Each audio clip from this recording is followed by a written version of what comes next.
At Sunday lunch, my father cleared his throat twice, our signal to stay quiet.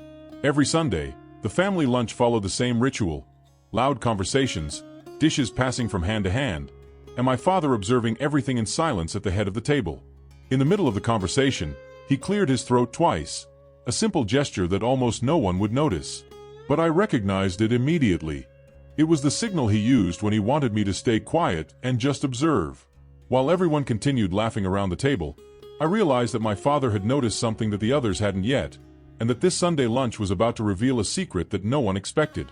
What I didn't know then was that this seemingly ordinary afternoon would unravel a web of lies that had been carefully constructed over decades, and that the truth hidden behind those smiles and casual conversations would change our family forever. My father had always been a man of few words, someone who preferred to watch and analyze rather than participate in the chaos of family gatherings. His silence was never uncomfortable. It was commanding, a presence that everyone respected without questioning. But that day, something was different. The way his eyes moved across the table, pausing briefly on each face, studying expressions and gestures with an intensity one had never seen before. My mother was serving the roast, talking animatedly about the church fundraiser next week. My sister Rebecca was laughing at something her husband Mark had said, her hand resting on his arm in that affectionate way that always seemed too rehearsed to me. Uncle Thomas was pouring wine, making jokes about politics, his voice booming across the room as it always did. And there was Daniel, my cousin, sitting across from me, nervously pushing food around his plate, avoiding eye contact with everyone. When my father cleared his throat that second time, I felt my stomach tighten. I put down my fork carefully and leaned back in my chair, becoming as invisible as possible, just as he had taught me. Watch everything he had told me once. People reveal more when they think no one is paying attention. So I watched. I watched Rebecca's smile falter for just a fraction of a second when Mark mentioned their upcoming trip to Miami. I watched Uncle Thomas refill his wine glass for the fourth time in 30 minutes, his hand shaking slightly. I watched Daniel's knee bouncing under the table, a nervous habit he had since childhood. And I watched my father, waiting for what would come next, knowing that whatever he had seen, whatever had triggered that signal, was about to surface. Leave a comment below and let me know what city or region you're listening from. I'd love to know where this story is reaching you today. The tension in the room shifted when my father finally spoke. His voice was calm, measured, the way it always was when he was about to say something important. He asked Mark about his business trip last month, the one to Chicago that had been mentioned casually several weeks ago. Mark's face went pale for just a moment before he recovered, laughing and saying it had been productive, boring meetings and too much time in hotel conference rooms. My father nodded slowly, then turned to Rebecca and asked if she had enjoyed her time alone while Mark was away. She said she had caught up on reading and spent time with friends. Her voice a little too bright, a little too quick. I saw my father's jaw tighten almost imperceptibly. Then he did something that made my blood run cold. He reached into his jacket pocket and pulled out a small envelope, placing it on the table in front of him. He didn't open it. He didn't say what was inside. He just let it sit there, a silent presence that seemed to suck all the air out of the room. Uncle Thomas stopped mid-sentence, his wine glass frozen halfway to his lips. Rebecca's hand slid off Mark's arm. Daniel's knees stopped bouncing. My mother looked from my father to the envelope and back again, confusion crossing her face. For what felt like an eternity, no one moved.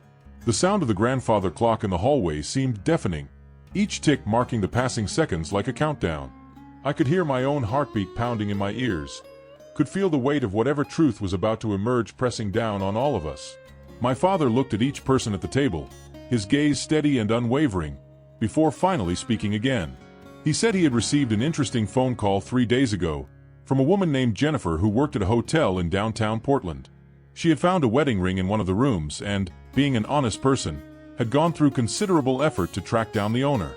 The ring had an inscription inside, a date and 2 initials that my father recognized immediately. He paused, letting the words sink in. Mark's face had gone from pale to ashen. Rebecca's eyes were wide, darting between Mark and my father, trying to understand what was being said. My mother's hand had moved to her throat, a gesture she made when she was nervous or upset. Uncle Thomas had finally put down his wine glass, his usual jovial expression replaced by something harder, more alert. My father continued, his voice never rising, never showing anger or disappointment, just stating facts as if he were reading from a newspaper. The woman, Jennifer, had been very helpful.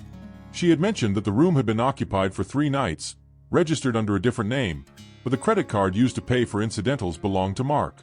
She also mentioned that housekeeping had noted the room had clearly been occupied by 2 people, despite being registered for 1.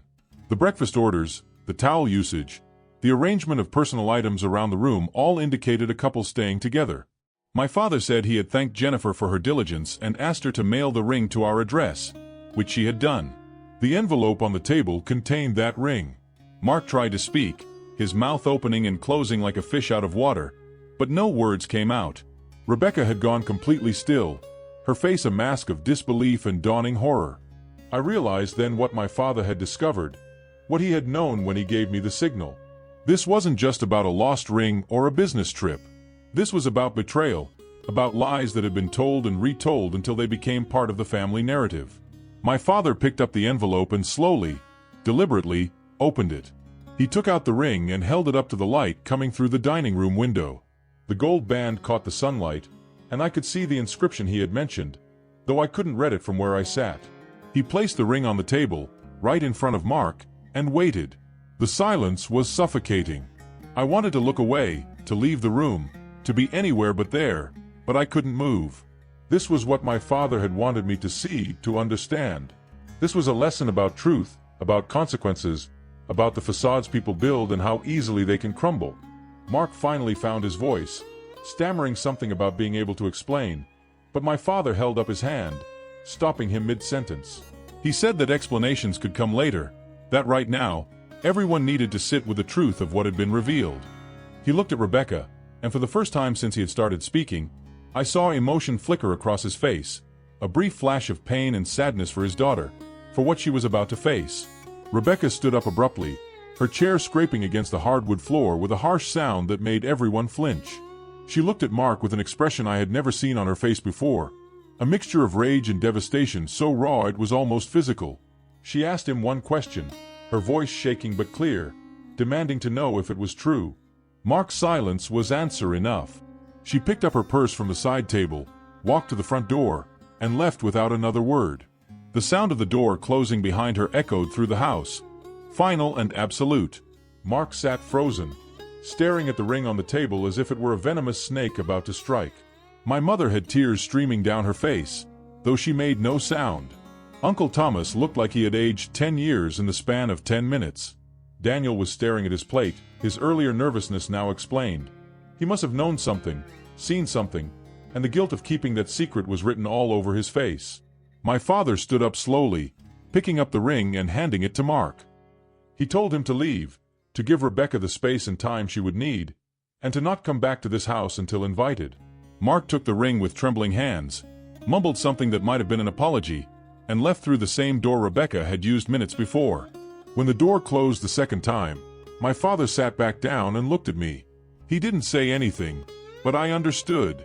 I had witnessed something important, something that would stay with me for the rest of my life.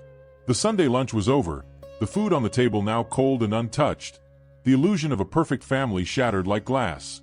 What happened next would change everything, but that's a story that unfolded slowly, in conversations and confrontations and quiet moments of grief that I'm still processing even now. Think about the people in your own life, the secrets that might be hiding just beneath the surface of ordinary Sunday lunches, and ask yourself what you would do if you were the one holding that envelope. The days following that Sunday lunch felt like living in a house where the foundation had cracked but the walls were still standing. My mother moved through the rooms like a ghost, cleaning things that were already clean, rearranging furniture that didn't need to be moved. She didn't talk about what had happened, didn't ask my father how he had known or why he had chosen to reveal it in that way. She just carried on with her routines, making breakfast every morning, watering the plants in the afternoon, preparing dinner in the evening, as if maintaining these small rituals could somehow hold everything together. My father returned to his study, spending long hours behind the closed door, and I wondered if he was second-guessing his decision, if he regretted the way he had exposed Mark's betrayal in front of everyone. But knowing my father, I doubted it. He was a man who believed in facing truth head-on, no matter how painful, no matter what it cost. Rebecca didn't come home for 5 days. When she finally did, she looked exhausted, her eyes red and swollen, her clothes wrinkled as if she had been sleeping in them. She went straight to her old bedroom without speaking to anyone, and we heard her crying through the walls that night, a sound so raw and broken it made my chest ache. I wanted to go to her, to say something comforting, but I didn't know what words could possibly help. What do you say to someone whose entire life has just collapsed? The next morning, Rebecca came down to the kitchen where my father was reading the newspaper and my mother was making coffee. She poured herself a cup and sat down at the table, and for a long moment, nobody spoke. Then she thanked my father. Her voice was hoarse from crying, but steady. She said she was grateful he had found out, grateful he had told her, even though the way he did it had been brutal and humiliating. She said she had suspected something was wrong for months, had noticed little inconsistencies in Mark's stories, unexplained charges on credit card statements, the way he had become distant and distracted. But she had convinced herself she was being paranoid, that her suspicions were unfounded, that she was imagining problems where none existed. My father's revelation had confirmed what she had been afraid to acknowledge, and as much as it hurt, she needed to know the truth. She said she had spent the past 5 days at a hotel, thinking about her marriage, about the person she had become and trying to maintain the illusion that everything was fine. She had called Mark only once, and he had confessed everything. The affair had been going on for 8 months, with a colleague from his office, a woman named Sarah who was younger and ambitious, and everything Rebecca felt she was no longer.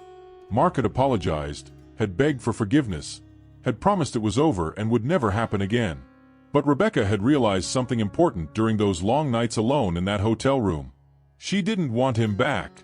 Not because she couldn't forgive him, but because she had seen the truth of who he was, and she no longer loved that person. The marriage had been dying long before the affair, suffocated by routine and unmet expectations and the slow drift that happens when two people stop really seeing each other. The betrayal was just the final proof of what she had been denying for years. My father folded his newspaper and looked at Rebecca with an expression that was hard to read.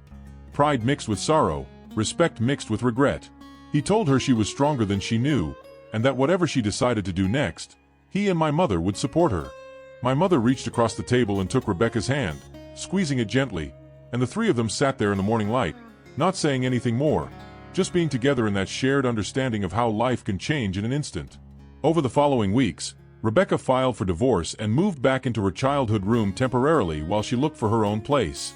The legal proceedings were messy and painful, with Mark contesting various aspects of the settlement, trying to hold onto assets and claiming that Rebecca was being unreasonable in her demands.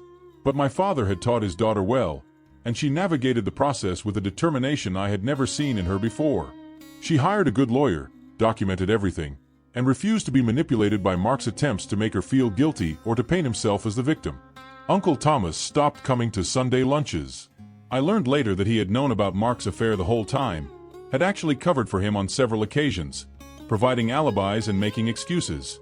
When my father discovered this, he cut off all contact with his brother, a decision that seemed to pain him deeply but which he never wavered from. He said that loyalty to family meant protecting them from harm, not enabling their destruction, and Thomas had failed that most basic test.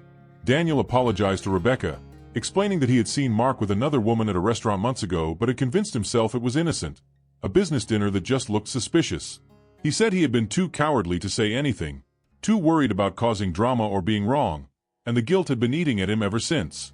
Rebecca forgave him, understanding that the burden of other people's secrets is a heavy one to carry, especially when you're not sure what the right thing to do is. As I watched my family navigate the aftermath of that Sunday lunch, I began to understand what my father had been trying to teach me with that signal, with that entire carefully orchestrated revelation. He had shown me that silence in the face of wrongdoing is its own form of betrayal, that truth, no matter how painful, is always better than comfortable lies, and that real strength comes from facing difficult realities rather than running from them.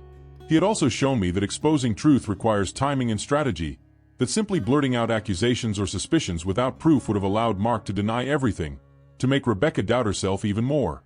By waiting, by gathering evidence, by choosing the exact moment and method of revelation, my father had made denial impossible and given Rebecca the clarity she needed to make the right decision for herself.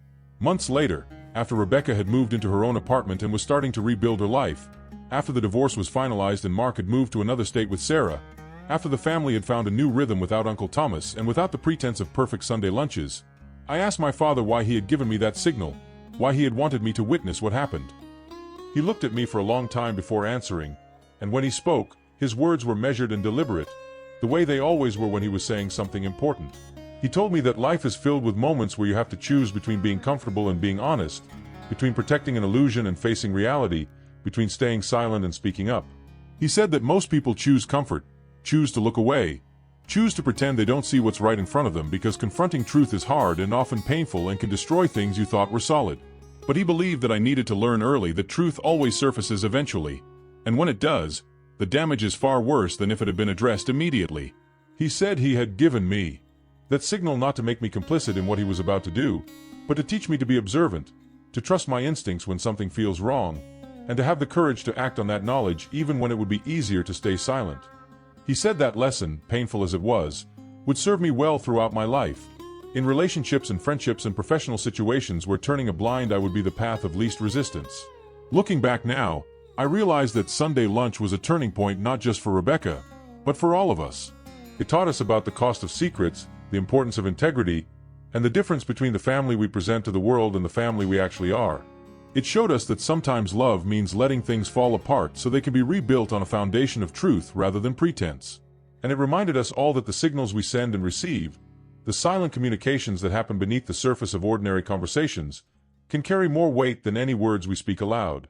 Consider the dynamics in your own family, the unspoken agreements and hidden tensions that simmer beneath polite interactions, and wonder what truths might be revealed if someone had the courage to clear their throat twice and break the silence.